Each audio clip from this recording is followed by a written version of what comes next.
This morning we have the pleasure of talking to SOT Secretary Jim Luyendyk. Good morning. Good morning. And also we have SOT Education and Career Development Chair Kimberly Hodge-Bell. Thanks so much for being with us. Thanks for having us. Great to be here. We're excited to talk to you guys, and I know we want to talk about how to stay in the loop with SOT. There are a lot of ways to do that. So Jim, let's start with you. Tell us maybe about the main platforms that you have to communicate with members. Sure. I think that what SOT really strives to do is kind of meet members where they are with content and with information. So we post everything to the Society's website.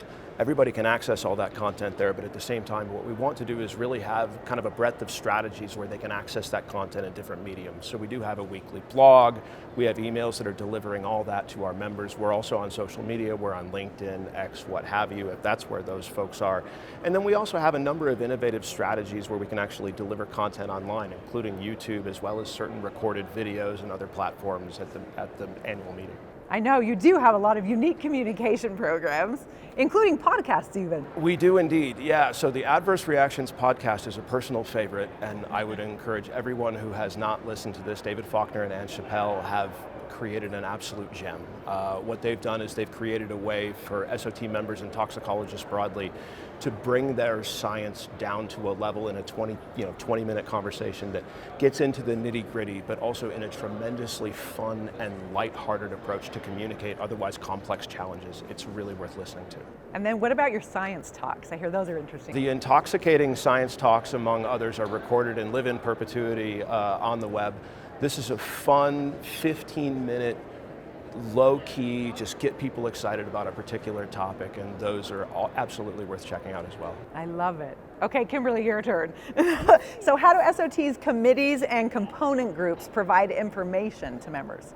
So one of the ways that the committees and component groups provide information is just by participating, right? Once you're part of these component groups or these committees, it's not just about doing the work for the committee or the component group. That's the way you get started, right? That's the initiating way of you connecting with the society based on your interests. But once you're in there, you learn a lot. You have a lot of networking opportunities. You learn a lot about the society and all of the scientific as well as non-scientific avenues that we have here at the Society, and it just helps you to grow, and not only professionally but also personally through these networks and these connections, and there's lots of mentoring opportunities with all of this, so it is a great opportunity.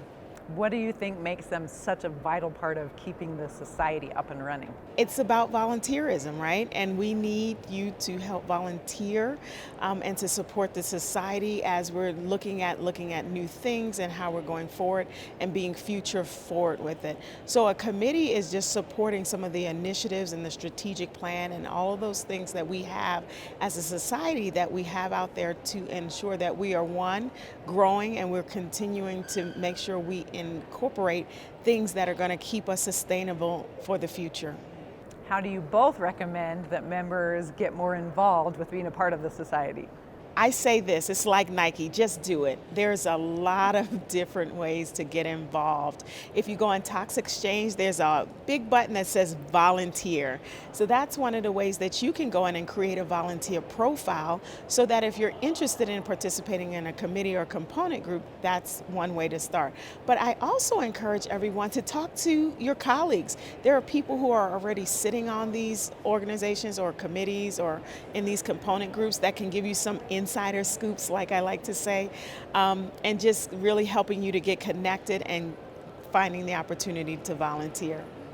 I have so little to add. That was perfect. The only thing that I would say is, beyond just do it, appreciate the value that individuals bring to the Society. Some folks might be saying, I don't have a thing to offer, my expertise is here, what I do is this.